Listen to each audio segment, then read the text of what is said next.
Breaking news చూస్తున్నారు. త్వరలో కేంద్ర కేబినెట్ లో భారీ మార్పులు చోటు చేసుకోబోతున్నాయా? ప్రస్తుతం దానికి సంబంధించి డిస్కషన్ జరుగుతుంది. మే చివరి వారం లేదా జూన్ మొదటి వారంలో మార్పులు ఉంటాయంటూ పెద్ద ఎత్తున చర్చ జరుగుతుంది. ప్రస్తుతం మోదీ కేబినెట్ లో 72 మంది మంత్రులు ఉన్నారు. కేంద్రంలో ప్రభుత్వం 2 ఏళ్లు పూర్తి చేసుకుంది. జూన్ 9వ తారీఖున ఇటు ప్రధాని మోదీ ప్రమాణ స్వీకారం చేశారు. అండ్ అక్కడి నుంచి మే 13 ఈరోజు, అంటే దాదాపుగా ఇంకొక నెల పోతే 2 ఏళ్ళు పూర్తవుతుంది. కాబట్టి కేంద్ర ప్రభుత్వంలో ఇప్పుడు భారీగా మార్పులు చోటు చేసుకోబోతున్నాయనేది పెద్ద ఎత్తున చర్చ జరుగుతుంది. కేంద్ర మంత్రివర్గంలో మార్పులు చేయబోతున్నట్లుగా ప్రచారం జరుగుతుంది. 2027లో జరగబోయే యూపీ సహా కీలక రాష్ట్రాల అసెంబ్లీ ఎన్నికలను కేంద్ర మంత్రివర్గంలో మార్పులు, అంటే 2027 ఆ ఏడాదిలో జరగబోయే అసెంబ్లీ ఎన్నికల దృష్టిలో పెట్టుకొని మరి ముఖ్యంగా కొన్ని కీలకమైన రాష్ట్రాలకు మంత్రివర్గంలో చోటు కల్పించే అవకాశం ఉంది అంటూ కూడా మాట్లాడుకుంటున్న సందర్భం. ఈ నేపథ్యంలో కేంద్ర కేబినెట్ నుంచి బండి సంజయ్ను తప్పిస్తారంటూ ప్రచారం జరుగుతుంది. ఆయన స్థానంలో ఇంకొకరికి కేంద్ర మంత్రి పదవి ఇస్తారంటూ టాక్ ఉంది. ఏపీ నుంచి మరికొంతమందికి కేంద్ర మంత్రివర్గంలో చోటు దక్కే అవకాశం ఉందంటూ చర్చ జరుగుతుంది. పదవుల నుండి తప్పించిన సీనియర్లను పార్టీ బాధ్యతలోకి తీసుకునే ప్లాన్లో భారతీయ జనతా పార్టీ అధిష్టానం ఉంది. మీకు గుర్తుంటే కనుక మధ్యప్రదేశ్ కావచ్చు, మహారాష్ట్ర కావచ్చు, లేకపోతే ఇలా కొన్ని కీలక ప్రాంతాల్లో, కొన్ని కీలకమైన రాష్ట్రాల్లో ముఖ్యమంత్రులుగా ఉన్న వాళ్ళని అక్కడి నుంచి తప్పించి ఇటు కేంద్ర మంత్రివర్గంలోకి తీసుకున్న సందర్భం. శివరాజ్ సింగ్ చౌహాన్ లాంటి వాళ్ళు కావచ్చు. సో ఇలా కొంతమందిని ఆ రాష్ట్రాల ముఖ్యమంత్రులుగా వాళ్ళు అక్కడ ప్రమాణ స్వీకారం చేసేందుకు అవకాశాలు చాలా పుష్కలంగా కనిపించాయి. కానీ భారతీయ జనతా పార్టీ కేంద్ర నాయకత్వం వాళ్ళ సేవలను ఉపయోగించుకోబోతున్నాం, కేంద్రంలో అంటూ వాళ్ళని కేంద్ర మంత్రివర్గంలోకి తీసుకువెళ్ళిపోయింది, కేంద్ర మంత్రులుగా చేసిన సందర్భం. సో ఈ క్రమంలో ఇప్పుడు ఎటువంటి మార్పులు చేర్పులు చోటు చేసుకోబోతూ ఉన్నాయి అనేది ఇంట్రెస్టింగ్ డిస్కషన్కి దారితీస్తుంది. ఇదే అంశానికి సంబంధించి పూర్తి సమాచారం తెలుసుకుందాం. ఇటు బండి సంజయ్ సహా ఇంకా ఎవరెవరికి ఇక్కడ లేకపోతే కేంద్ర మంత్రివర్గంలో తెలంగాణ నుంచి ఉంది బండి సంజయ్ అండ్ కిషన్ రెడ్డి. ఇటు ఆంధ్రప్రదేశ్ నుంచి ఎన్డీఏ ప్రభుత్వంలో మనం ఎవరున్నా చూసాం. సహాయ మంత్రులుగా ఉన్నవాడు కొంతమంది ఉన్నారు. కేంద్ర మంత్రులుగా అటు కేంద్ర విమానయాన శాఖ మంత్రి రామ్మోహన్ నాయుడు ఉన్నారు. సో కాబట్టి ఏమైనా చేంజెస్ ఉన్నాయా? ఎటువంటి మార్పులు చేర్పులు జరగచ్చు? ఇంతకీ ఆ డేట్ ఏంటి? ఎవరెవరి పేర్లు డౌట్లో ఉన్నాయి? డీటెయిల్గా మాట్లాడుకుందాం. శ్రీధర్ అప్డేట్స్ అందించేందుకు సిద్ధంగా ఉన్నారు. Sridhar, Bharatiya Janata party Telangana headquarters నుంచి లైవ్లో అందుబాటులో ఉన్నారు. శ్రీధర్, భారతీయ జనతా పార్టీ తెలంగాణ హెడ్ క్వార్టర్స్లో ఎటువంటి పరిస్థితులు ఉన్నాయి? ఎటువంటి మార్పులు చేర్పులు ఇన్ఫాక్ట్ ఎటువంటి మార్పులు జరగచ్చు అని చెప్పి అక్కడ చర్చ ఉంది. ఎప్పుడు క్యాబినెట్ రీషఫల్ ఉండే అవకాశం ఉంది?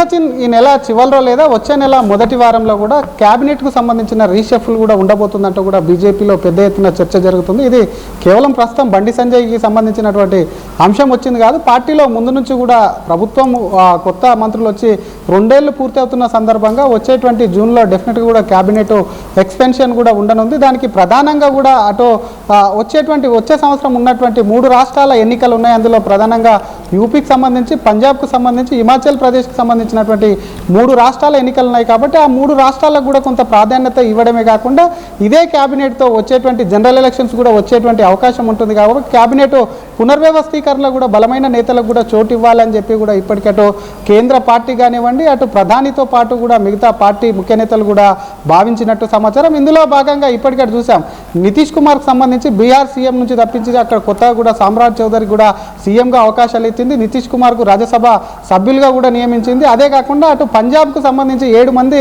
ఆపు రాజ్యసభ సభ్యులు కూడా అటు బీజేపీలో చేరారు, బీజేపీ తీర్థం పుచ్చుకున్నారు. అందులో కూడా ఒకరిద్దరికి కూడా కేంద్ర క్యాబినెట్లో చోటు దక్కేటువంటి అవకాశాలు ఉన్నాయని చెప్పి కూడా స్పష్టంగా అర్థమవుతుంది. కానీ తెలంగాణ, ఆంధ్రప్రదేశ్ విషయానికి వస్తే ముఖ్యంగా ఇటు తెలంగాణకు సంబంధించి ఇద్దరు ఇందాకన్నట్టు అటు బండి సంజయ్తో సహా కిషన్ రెడ్డి క్యాబినెట్లో ఉన్నారు. ఎంఓఎస్గా బండి సంజయ్ ఉన్నారు, హోంశాఖ సహాయ మంత్రి. కాబట్టి ముందు నుంచి కూడా బండి సంజయ్కి సంబంధించిన అంశంలో అటు క్యాబినెట్ అటు కేంద్ర మంత్రివర్గం నుంచి తప్పించి కొంత రాష్ట్ర సేవలకు అది ప్రెసిడెంటా ఇంకో మాదిరిగా కూడా కొంత ఆయనని ఇక్కడ వినియోగించుకుంటున్నారనే చర్చ కూడా జరుగుతుంది. ప్రస్తుతం ఆయన కుమారుడు బండి భగీరథకు సంబంధించినటువంటి అంశం వచ్చింది కాక అందులో భాగంగా బండిని కూడా తప్పిస్తారన్న ఊహాగానాలు ఏవైతే ఉన్నాయో వాటికి కొంత బలం చేకూరుతుందని చెప్పాలి. ఎందుకంటే రాష్ట్రంలో గత కొద్ది రోజులుగా, అంటే మోడీ సభకు ఒకరోజు ముందు నుంచి కూడా బండి భగీరథ ఇష్యూ అనేది కూడా తెర మీదకి వచ్చింది.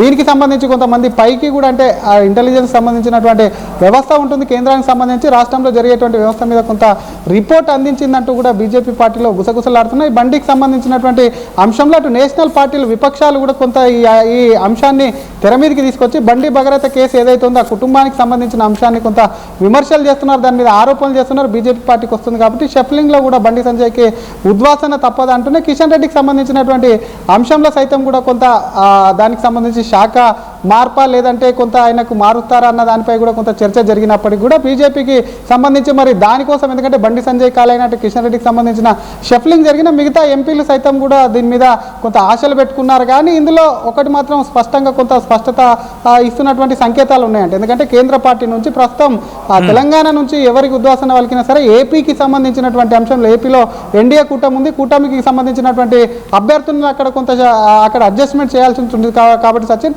వాటికి సంబంధించి కూడా ఏపీ నుంచి ఇక్కడ కొంత వీళ్ళను మాత్రం కొంత క్యాబినెట్ నుంచి మాత్రం కొంత ఉద్వాసన పలికితే మాత్రం ఏపీ నుంచి పెంచేటువంటి అవకాశాలు ఉన్నాయి. ఎందుకంటే అక్కడ ఎన్డీఏ కూటమిలో ఉన్నటువంటి చంద్రబాబు నాయుడు కానీ పవన్ కళ్యాణ్ బీజేపీకి సంబంధించినటువంటి దాని నుంచి కూడా ఇంకొంతమందిని క్యాబినెట్లోకి తీసుకుంటారంటూనే మరి ఇందాక చెప్పినట్టు యూపీకి సంబంధించి పెద్ద రాష్ట్రం ఎందుకంటే బీజేపీకి ప్రస్తుతం మొన్న జరిగినటువంటి ఎలక్షన్లో బెంగాల్ను మొదటిసారిగా కొట్టినప్పటికీ యూపీలో 80 పార్లమెంటు సభ్యులు ఉంటారు. అదే పెద్ద రాష్ట్రం, బీజేపీకి కూడా అది బలమైన రాష్ట్రం కాబట్టి ఆ రాష్ట్రానికి ఎక్కువ ప్రాధాన్యత ఇచ్చేటువంటి అవకాశం ఉంటుందని చెప్తున్నారు. మరొక పక్క హిమాచల్ ప్రదేశ్కు సంబంధించి అక్కడ కాంగ్రెస్ అధికారంలో ఉంది, అక్కడ ఆ రాష్ట్రానికి కొంత ఇంపార్టెన్స్ ఇస్తే అక్కడ కూడా కాంగ్రెస్ను ఈజీగా గద్దెదించవచ్చు అంటూనే మరొక పక్క యాప్కు సంబంధించినటువంటి స్టేట్ పంజాబ్ కూడా ఉంది కాబట్టి పంజాబ్కు తగిన ప్రాధాన్యత ఇస్తే ఇప్పటికక్కడ నుంచి కూడా 7 రాజ్యసభ సభ్యులు చేరారు. ఆపరేషన్ కమల్ కూడా అక్కడ స్టార్ట్ చేసింది కాబట్టి అక్కడ కూడా కొంత ప్రయారిటీ ఇచ్చే అవకాశం ఉంది. కాబట్టి అటు ఇవే కాకుండా జనరల్ ఎలక్షన్ సైతం కూడా జనరల్ ఎలక్షన్ ముందు కూడా అటు తెలంగాణ కావచ్చు, ఆంధ్రప్రదేశ్ కావచ్చు, వీటితో పాటు దానికన్నా ముందు కర్ణాటకతో పాటు అనేక రాష్ట్రాల ఎలక్షన్స్ వస్తాయి కాబట్టి వాటికి సంబంధించి కూడా కొంత ఆలోచించి కూడా క్యాబినెట్ షఫ్లింగ్ ఉంటుందని చెప్తూనే ముఖ్యంగా తెలంగాణకు సంబంధించినటువంటి అంశంలో మాత్రం బండి సంజయ్ అంశం వచ్చింది. బండి సంజయ్కి సంబంధించి కూడా ముందు నుంచి జరుగుతుంది ఇందాక చెప్పుకున్నటువంటి కాబట్టి ప్రస్తుత పరిస్థితుల్లో కూడా కొంత పార్టీ ఆయన మీద నిర్ణయం తీసుకుంటుందనే చర్చ కూడా అటు తెలంగాణ బీజేపీలో అయితే జోరందుకుందని చెప్పొచ్చు సచిన్.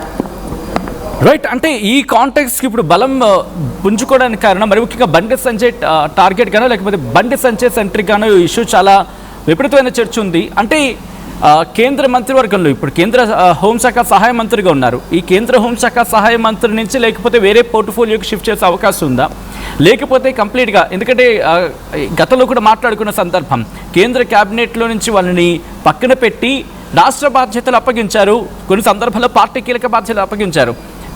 దాంట్లో మహామహులు ఉన్నారని చెప్పుకోవచ్చు, రవిశంకర్ లాంటి వారు కావచ్చు, ఇలా మాట్లాడుకుంటే ఒక పెద్ద లిస్టే ఉంది. సో అలాంటి బాధ్యతలు అప్పగించేందుకు సిద్ధమవుతూ ఉన్నారా, ఎటువంటి చర్చ ఉంది? సచిన్ మీరు అన్నట్టుగానే అటు మధ్యప్రదేశ్కు సంబంధించినటువంటి శివరాజ్ సింగ్ చౌహాన్ సైతం కూడా ముఖ్యమంత్రి రేస్లో ఉన్నాడు, అక్కడ మాస్ లీడర్గా కూడా శివరాజ్ సింగ్ చౌహాన్ అక్కడ గెలిచాక కూడా మధ్యప్రదేశ్లో మళ్ళీ శివరాజ్ సింగ్ చౌహాన్ కూడా సీఎం అవుతున్నారు. రాజస్థాన్కు సంబంధించిన దాంట్లో కూడా వసుంధర రాజే అక్కడ బలమైనటువంటి అభ్యర్థి, గతంలో ముఖ్యమంత్రి ఆవిడ కూడా పనిచేసింది. కానీ వారిద్దరిని కూడా అనూహ్యంగా కొత్త వ్యక్తుల్ని తీసుకొచ్చి అక్కడ పెట్టారు. ఆ తర్వాత శివరాజ్ సింగ్ చౌహాన్ను క్యాబినెట్లోకి తీసుకున్నారు, కీలక మంత్రి పదవి కూడా అప్పచెప్పారు. కాబట్టి మిగతా అటు రాజస్థాన్కు సంబంధించి ఆవిడ కూడా కొంత పార్టీలో కీలకమైనటువంటి స్థానం కూడా ఇచ్చినటువంటి సిచ్యువేషన్ కూడా చూసాం. తెలంగాణకు సంబంధించి కూడా గతంలో చూసాం బండి సంజయ్ని రాష్ట్ర అధ్యక్షుడిగా తొలగించిన అనంతరం కూడా బండి సంజయ్ని జాతీయ పార్టీలోకి అటు ఎందుకంటే నేషనల్ జనరల్ సెక్రటరీ కూడా బండి సంజయ్ని నియమించింది. కాబట్టి డెఫినెట్గా ఇప్పుడున్నటువంటి ఈ పరిస్థితుల్లో పూర్తి స్థాయిలో బండి సంజయ్కి ఉద్వాసన వలకుతూ మాత్రం డెఫినెట్గా బండి కుటుంబ సభ్యులు బండి భగీరథ కూడా తప్పు చేసి పార్టీ ఆయన మీద వేటు వేసిందంటూ కూడా కొంత రాంగ్ ప్రాపగండా వెళ్ళేటువంటి అవకాశం ఉంటుంది. కాబట్టి దానికి సంబంధించి ఒకవేళ షఫ్లింగా లేదంటే పార్టీ ఎటువంటి డ్యామేజ్ జరగకుండా కూడా కొంత నిర్ణయం తీసుకునేటువంటి అవకాశాలు ఉంటాయి. కాబట్టి బండికి ముందు నుంచి కూడా అంటే ఈ ఇష్యూ జరగక ముందు నుంచి కూడా బండి సంజయ్ సైతం కూడా కొంత మినిస్టర్ కన్నా సరే రాష్ట్ర రాజకీయాల్లో కీలకంగా ఉండాలని కోరుకుంటున్నారని సన్నిహితులు చెప్పినటువంటి సందర్భాలు చాలా ఉన్నాయి. అందులో భాగంగా రాష్ట్ర పగ్గాల లేకంటే రాష్ట్రంలో మరో రకంగా అయిన సేవలు వినియోగించుకోవాలా పార్టీ లేదంటే నేషనల్ పార్టీకి లాగాలన్నది కూడా తొందరలోనే పార్టీ కూడా నిర్ణయం తీసుకునేటువంటి అవకాశాలు కూడా స్పష్టంగా కనిపిస్తున్నాయి. బీజేపీలో అయితే చర్చ జరుగుతుంది. మరి బండికి సంబంధించిన ఇష్యూ కూడా తెర మీదకి వచ్చింది కాబట్టి ఈ ఇష్యూకి సంబంధించి మరి ఏ విధమైన నిర్ణయం తీసుకుంటుంది, ఇందాక చెప్పినట్టు పూర్తి స్థాయిలో బండి సంజయ్కి పక్కన పెడితే మాత్రం డెఫినెట్గా అటు బీజేపీకి పెద్ద మచ్చే అని చెప్పి కూడా పార్టీలో మరొక వర్గం చెప్తున్నటువంటి పరిస్థితి ఉందని చెప్పొచ్చు Sachin. Alright Sridhar, thanks for the update. మొత్తంగా అయితే మాత్రం ఇటు కేంద్ర క్యాబినెట్లో మాత్రం కీలకమైన మార్పులు చోటు చేసుకోబోతున్నాయనేది అంశానికి సంబంధించి పెద్ద ఎత్తున చర్చ జరుగుతుంది. మరి ముఖ్యంగా ఇక్కడ కొన్ని పేర్లు మనం మాట్లాడుకునే ప్రయత్నం చేద్దాం. ఎందుకంటే ఆ లిస్ట్ గురించి మాట్లాడుకుంటే ఇటు శివరాజ్ సింగ్ చౌహాన్ ఉన్నారు, హెచ్డి కుమారస్వామి ఇటు కర్ణాటకకు సంబంధించి ముఖ్యమంత్రిగా పనిచేస్తారు. ప్రజెంట్ వీళ్ళందరూ కూడా ఇక్కడ క్యాబినెట్ మినిస్టర్స్గా ఉన్నారు. అది కూడా ఎంఓఎస్ కూడా కాదు, మినిస్ట్రీ ఆఫ్ స్టేట్ కూడా కాదు, క్యాబినెట్ మినిస్టర్స్. ఒక్కసారి లిస్ట్ నేను చెప్పే ప్రయత్నం చేస్తాను సో దట్ మీకు అర్థమవుతుంది ఎవరు ఇక్కడి నుంచి వెళ్ళొచ్చు అనేది. అంటే ఒక గెస్ట్ చేసే అవకాశం ఉంటుంది. రాజ్నాథ్ సింగ్ ఉన్నారు, అమిత్ షా, నితిన్ గడ్కరీ, జగత్ ప్రకాష్ నాథ్, జేపీ నడ్డా, శివరాజ్ సింగ్ చౌహాన్, నిర్మలా సీతారామన్, సుబ్రహ్మణ్య జయశంకర్, మనోహర్ లాల్ ఖత్తర్. ఇంట్రెస్టింగ్, ఈ పేరుకు సంబంధించి కూడా ముఖ్యమంత్రిగా ఎంత గట్టిగా వినిపించిందో చూసాం. ఎవరు హెచ్డి కుమారస్వామి అంటే అక్కడ పరిస్థితులు రీత్యా పార్టీ అసోసియేషన్ నేపథ్యంలో తీసుకొచ్చారు. భారతీయ జనతా పార్టీకి అసోసియేషన్ మాత్రమే, భారతీయ జనతా పార్టీ అయితే కాదు. అండ్ ఇక్కడ శివరాజ్ సింగ్ చౌహాన్ కావచ్చు, లేకపోతే మనోహర్ లాల్ ఖట్టర్ కావచ్చు. దీంతోపాటు ఇలా కీలకమైన వ్యక్తులని క్యాబినెట్లోకి తీసుకొని ఆ తర్వాత ఆల్రెడీ గత 2 పర్యాయాలు మీరు చూసుకుంటే కనుక క్యాబినెట్లో కీలకంగా ఉన్న వ్యక్తులకి ఇటు రాష్ట్రాల బాధ్యతలు అప్పగించారు, పార్టీలో కీలక బాధ్యతలు అప్పగించారు. అండ్ పార్టీలోనే ఉంటూ పార్టీ నుంచి సజెషన్స్ కూడా తీసుకున్నారు వాళ్ళ నుంచి. ఇప్పటికీ కూడా ఏమైనా పార్టీ కష్టకాలంలో ఉంది అంటే కనుక వాళ్ళని అక్కడికి పంపించేస్తారు. అక్కడికి పంపించి వాళ్ళని ఆ ఇష్యూస్ని మిటిగేట్ చేసేందుకు వాళ్ళని రంగంలోకి దించుతారు. సో అలా సీనియారిటీని ఉపయోగించే ప్రయత్నం చేసుకుంటూ ఉంటుంది అని భారతీయ జనతా పార్టీ అని చెప్పి భారతీయ జనతా పార్టీలోనే చాలా గట్టిగా మాట్లాడుకుంటుంటారు. అండ్ ఇక్కడ ఇంకొన్ని పేర్ల గురించి మాట్లాడుకుంటే, మినిస్ట్రీ ఆఫ్ స్టేట్ గురించి మాట్లాడుకుంటే ఇక్కడ మన తెలుగు రాష్ట్రాల నుంచి doctor Chandrasekhar Pemmasani, ministry of state rural development and minister of state and ministry of communication. ఈ రెండింటి కూడా అంటే ఇటు రూరల్ డెవలప్మెంట్కి దాంతోపాటు కమ్యూనికేషన్ మినిస్ట్రీకి ఆయన మినిస్ట్రీ ఆఫ్ స్టేట్గా ఉన్నారు, అంటే కేంద్ర సహాయ మంత్రి. దాంతోపాటు ఇటు Bhupathiraju Srinivasa Varma ministry of heavy industries and ministry of స్టీల్కి కేంద్ర సహాయ మంత్రిగా ఉన్నారు, భారతీయ జనతా పార్టీ నేత. అండ్ అలాగే మన తెలుగు రాష్ట్రం నుంచి మాట్లాడుకున్నప్పుడు Bandi Sanjay, ministry of home affairs MOS. So ప్రస్తుతం ఎవరెవరు ఇక్కడి నుంచి ప్రమోషన్స్గా మినిస్ట్రీ ఆఫ్ అంటే క్యాబినెట్లోకి వెళ్ళబోతున్నారు, మినిస్ట్రీ ఆఫ్ స్టేట్గా కాకుండా ఎవరు క్యాబినెట్కి వెళ్ళే అవకాశం ఉంది, దాంతోపాటు ఎవరిని క్యాబినెట్ నుంచి తప్పించి పార్టీలోకి తీసుకుంటారు అనే పేర్ల గురించి మాట్లాడుకున్నప్పుడు బండి సంజయ్ని ఇటు క్యాబినెట్ నుంచి తప్పించి, ఎందుకంటే కేంద్ర హోంశాఖ సహాయ మంత్రిగా ఉన్నారు, అక్కడి నుంచి తప్పించి మరొకరికి ప్లేస్ ఇచ్చే అవకాశం ఉంది. అది తెలంగాణ నుంచా లేకపోతే ఆంధ్రప్రదేశ్ నుంచి. ఆఫ్ కోర్స్ తెలంగాణ నుంచి చాలా పేర్లు చాలా గట్టిగా వినిపిస్తూ ఉన్నాయి. ఆల్రెడీ కొంతమందికి ఇష్యూరెన్స్ వచ్చిందని చెప్పి గుసగుసలు కూడా ఉన్నాయి. అంటే గతంలో, ఇప్పుడు కాకుండా గతంలో పార్టీలు జాయిన్ అయ్యే సందర్భంలో. కాబట్టి ఏదో ఒక టైంలో మీకు సముచిత స్థానం కల్పిస్తుంది భారతీయ జనతా పార్టీ అని చెప్పి ఇష్యూరెన్స్ వచ్చిన క్రమంలో వాళ్ళు కూడా చాలామంది ఆశావాహులు ఉన్నారు. సో వాళ్ళ పేర్లు కూడా ప్రస్తుతం తీవ్రమైన చర్చ ఉంది. బట్ రాబోయే రోజుల్లో మాట్లాడుకుందాం ఎవరెవరికి ఎటువంటి అష్యూరెన్స్ వచ్చింది, ఎవరిని క్యాబినెట్లోకి తీసుకునే అవకాశం ఉంది అని చెప్పి. అండ్ రిమెంబర్, కొంతమందిని ఇటు క్యాబినెట్ మినిస్టర్స్ నుంచి తప్పించి గవర్నర్లుగా పంపించిన సందర్భాలు కూడా ఉన్నాయి, if you can remember that. కాబట్టి క్యాబినెట్ మినిస్ట్రీ ఇవ్వకపోయినా కొన్ని సందర్భాల్లో ఆయా పార్టీలకున్న అసోసియేషన్ నేపథ్యంలో, యాజ్ శ్రీధర్ సైడ్ కొద్దిసేపటి క్రితం ఇటు ఆమ్ ఆద్మీ పార్టీ నుంచి కొంతమంది ఇక్కడ భారతీయ జనతా పార్టీలోకి విలీనమయ్యింది, భారతీయ జనతా పార్టీలోకి రావడం జరిగింది. సో అలాంటి వాళ్ళకి ప్రాధాన్యం ఇస్తూ వాళ్ళని క్యాబినెట్లోకి తీసుకునే అవకాశం ఉంటుంది. కొన్ని సందర్భాల్లో వాళ్ళకి నేరుగా క్యాబినెట్లోకి తీసుకోలేకపోయినా క్యాబినెట్ మినిస్టర్స్గా తీసుకోకపోయినప్పటికీ మినిస్ట్రీ ఆఫ్ స్టేట్ని అప్పచెప్పే అవకాశం ఉంటుంది. సో అలా కొన్ని మార్పులు చేర్పులు ఉంటాయి. ఇంకొంతమందికి కేంద్ర హోంశాఖ సహాయ మంత్రిగా ఇప్పుడు బండి సంజయ్ ఉన్నారు కాబట్టి ఆయన్ని తొలగించి లేకపోతే ఆయన అక్కడ ఆ స్థానం నుంచి వేరే స్థానానికి రీలొకేట్ చేయడమో లేకపోతే వేరే క్యాబినెట్ వేరే పోర్ట్ఫోలియో అప్పచెప్పడమా, దాంతోపాటు ఏమైనా మార్పులు చేర్పించడం. బిగ్గెస్ట్ ఇంట్రెస్టింగ్ డిస్కషన్ ఇదైతే మాత్రం. ఇప్పుడున్న సిచ్యువేషన్లో బండి భగీరథ్ ఇష్యూ చాలా తీవ్రమైన చర్చకు దారితీస్తుంది. కేవలం తెలుగు రాష్ట్రాలకు మాత్రమే పరిమితం కాలేదు, ఇది దేశవ్యాప్తంగా చర్చ జరుగుతోంది. అండ్ కాంగ్రెస్ మరి ముఖ్యంగా దీన్ని రేపు ఉదయం ఇన్ ద సెన్స్ రేపు జరగబోయే లేకపోతే నెక్స్ట్ జరగబోయే పార్లమెంట్ సమావేశాల్లో కనుక తీసుకొస్తే ఇది మళ్ళీ భారతీయ జనతా పార్టీకి డ్యామేజ్ అయ్యే అవకాశం ఉంటుందని చెప్పి భావించింది అనుకుందాం గట్టిగా. అప్పుడు క్యాబినెట్ నుంచి తప్పించి పార్టీలో కీలక బాధ్యతలు అప్పచెప్పే అవకాశం ఉంటుంది బండి సంజయ్కి. లేదు అంత లోపల ఇష్యూ క్లియర్ అయిపోయింది అనుకోండి, అప్పుడు బహుశా అప్పుడుకున్న సిచ్యువేషన్ ప్రకారం బండి సంజయ్కి ప్రమోషన్ వస్తుందా ఒకవేళ ఇష్యూ క్లియర్ అయితే, లేదంటే మళ్ళీ పోర్ట్ఫోలియో రీలొకేట్ చేయడం జరిగిందా, పోర్ట్ఫోలియో మార్చడం జరుగుతుందా, ఇంట్రెస్టింగ్ డిస్కషన్కి అయితే దారితీస్తోంది. అండ్ ఒకవేళ అదే జరిగితే కనుక ఎవరు ఏ స్థానానికి వెళ్ళే అవకాశం ఉంటుంది, భారతీయ జనతా పార్టీ అగ్రనాయకత్వం ఎవరికి ఏ పోర్ట్ఫోలియో అప్పచెప్పే అవకాశం ఉంటుంది, మీరేమనుకుంటున్నారు కామెంట్ చేయండి.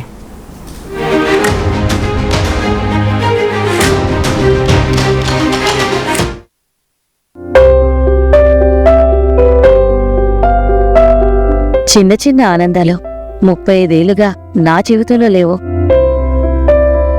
35 ఏళ్లుగా నేను డైపర్లలో బ్రతికాను. 6 సెంటీమీటర్ల ఫిస్టులా నా మూత్రాశయంలో లీకు కారణమైంది. ఎవరూ నాకు సహాయం చేయలేకపోయారు. AINUలో వైద్యులను కలిసే వరకు. అక్కడ వారు రోబోటిక్ శస్త్రచికిత్సతో నాకు పరిష్కారం ఇచ్చారు. వారు నా ఆత్మవిశ్వాసాన్ని కూడా తిరిగిచ్చారు. Precision care makes it possible. The Center for Robotic Surgery at AINU